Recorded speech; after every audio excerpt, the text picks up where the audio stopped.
Hello everyone, ये questions previous year के TET exam में आ चुका है और अक्सर आपने देखा होगा कि एग्ज़ाम में अर्थमेटिक प्रोग्रेशंस और ज्योमेट्रिक प्रोग्रेशन दोनों के ही क्वेश्चंस पूछे जाते हैं। तो अगर आप भी एग्ज़ाम की तैयारी कर रहे हैं तो इस तरह के क्वेश्चंस जरूर सॉल्व करें। देखिए क्वेश्चन है, if 7 term of an arithmetic progression is 28 and 15 term is 42 then its common difference will be. तो आपको ये जो अर्थमेटिक प्रोग्रेशन और जीपी के फॉर्मूले होते हैं वो पता होने चाहिए।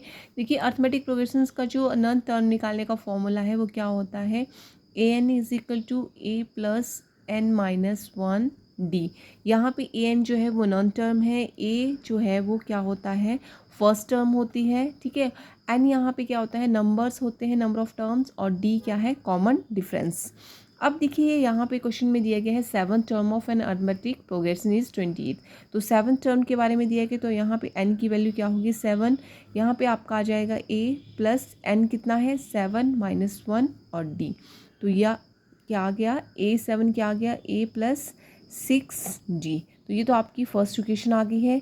सेकंड देखिए, सेकंड में बोला है 15th टर्म इज़ 42। तो हमें 15th टर्म निकालनी है, तो A15 is equal to A plus यहाँ पे 15 माइनस 1 और D हो जाएगा। जो भी n की वैल्यू होगी वो आपने जो टर्म्स दी गई है वो फिल करनी है। नेक्स्ट देखिए यहाँ पे क्या आ गया, A15 is equal to A plus यहाँ पे 15 में से 1 कम करेंगे तो 14 आ गया, 14D। अब देखिए आपके पास 2 इक्वेशंस बन गई हैं और आपने निकालना क्या है, कॉमन डिफरेंस निकालना है D। तो इसके लिए आपको क्या करना पड़ेगा, दोनों इक्वेशंस को आप क्या करें, सब्ट्रैक्ट कर लीजिए। तो क्या हो जाएगा, A प्लस 14D, ठीक है। और इसमें से आपने लेस कर देना है A प्लस, फर्स्ट टर्म में क्या दिया गया है, A प्लस 6 है ये, 6D, ठीक है।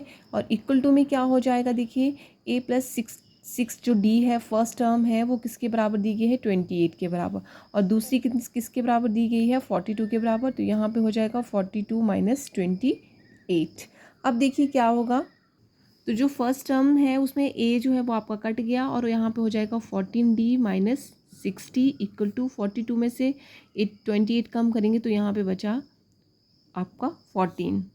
अब देखिए 14D से 60 कम करेंगे तो ये हो गया 8D इज इक्वल टू 14, और हमें कॉमन डिफरेंस निकाला है D, तो 14 डिवाइडेड बाई 8 हो गया। अब देखिए 8 क्या हो गया, इन दोनों में कॉमन क्या है, 2, तो 4 2 ज़ार 8 और 7 2 ज़ार 12। तो D की जो वैल्यू है वो कितनी आ गई, 7 डिवाइडेड बाई 4। तो कॉमन डिफरेंस कितना आ गया है, 7/4। ऑप्शन में ए ऑप्शन जो है वो राइट आंसर हो जाएगा, 7/4। तो इस तरह से अगर आपको इस टाइप के क्वेश्चंस आते हैं तो आपको फॉर्मूले याद होने चाहिए। वीडियो अगर आपको अच्छी लगी हो तो लाइक करें, शेयर करें। Thank you.